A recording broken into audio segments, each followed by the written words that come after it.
স্তম্ভ একক উল্লেখ কৰা সমীকৰণৰ সৈতে স্তম্ভ 2 উল্লেখ কৰা মূলৰ প্ৰকৃতি মিলোৱা। স্তম্ভ একত আছে সমীকৰণবোৰ আৰু স্তম্ভ 2ত আছে মূলৰ প্ৰকৃতি। গতিকে এই সমীকৰণৰ লগত মূলৰ প্ৰকৃতি মিলাব লাগিব আৰু তাকে কৰিবলৈ আমি কি কৰিব লাগিব? মূলৰ প্ৰকৃতিবিলাক উলিয়াব লাগিব। প্ৰথমতে আমি পি x² - 2x + 3 = 0 সমীকৰণৰ মূলৰ প্ৰকৃতি চালো।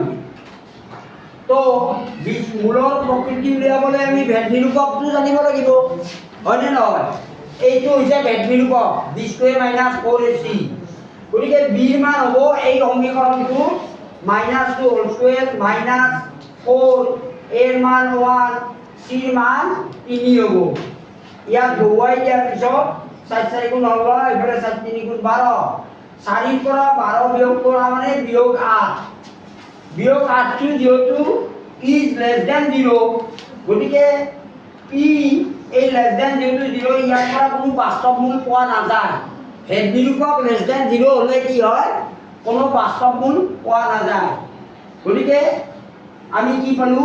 মূল কেইটা বাস্তৱ নহয়, এইটোৰ লগত মিলিব। p2 3 লগত মিলিব। কিউ চোৱা এইবাৰ ভেদ নিৰূপক ওলাম। কিউ সমীকৰণটো হৈছে এইটো 3x² - 2x + 1/3 = 0। ভেদ নিৰূপক b² - 4ac। বিৰ মান -2 গতিকে -2² - 4 এৰ মান 3 আৰু চিৰ মান 1/3। এই দুটা কাটাকাটি কৰিলো। এইফালে 2 গুণ 4 আৰু এইফালে 4 4 পৰা 4 বিয়োগ কৰিলো 0। অৰ্থাৎ ভেদ নিৰূপক 0 হোৱা মানে আমি কি পাম? মূল কেইটা বাস্তৱ আৰু সমান হ'ব।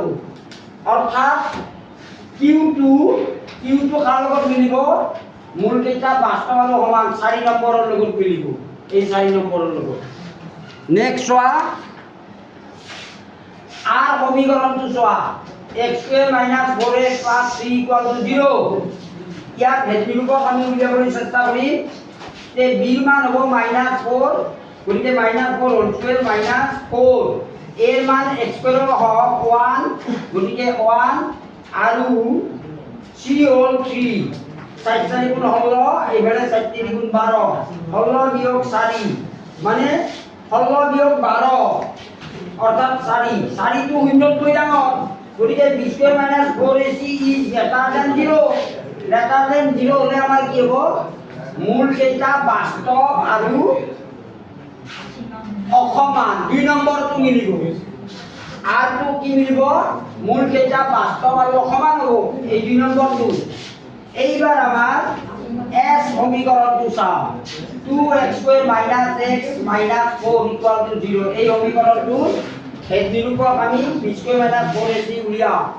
বিৰ মান হৈছে -1 হোল স্কুৱেৰ -4a এৰ মান হচ্ছে x² হওক 2 এটা 2 লিখিলো আৰু চিৰ মান হচ্ছে -4 লিখিলো। গতিকে এইখিনি কি ক্যালকুলেশন কৰিলে কি হ'ব?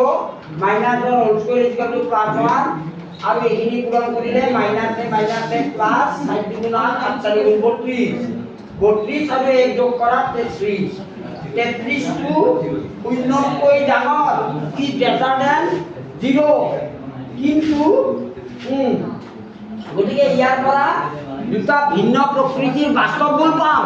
কিন্তু আমাক ইয়াতে তো অপচনত দিয়া নাই, ইয়াতে মিলাই দিয়া নাই দুটা ভিন্ন প্ৰকৃতিৰ বাস্তৱ মূল। আৰু ভেদ নিৰূপক যেহেতু আমি দ্বিঘাত সমীকৰণ সূত্ৰ ব্যবহাৰ কৰি কৰিম b² - 4ac আমি বৰ্গমূল ল'ব লাগিব। 33 সংখ্যাটোৰ যেহেতু বৰ্গমূল পোৱা নাযায় অৰ্থাৎ ই অপৰিমেয় সংখ্যা। গতিকে আমি কি কৰিব লাগিব? b² - 4ac greater than 0। এইটো আমাৰ কোনটো অপচনৰ লগত ইয়াৰ লগত মিলিব? মূল কেইটা বাস্তৱ আৰু অপৰিমেয় এইটো মিলিব। অৰ্থাৎ s2 মিলিব 1 ৰ লগত। s2 1 ৰ লগত। এইদৰে মিলি গ'লে এতিয়া আমি অপচন 4টা যদি চাই লওঁ দেখিম যে আমাৰ এইটো অপশ্যন বিৰ লগত মিলি আছে তাৰমানে এনসাৰ ডি কথাটো বুজি পালা না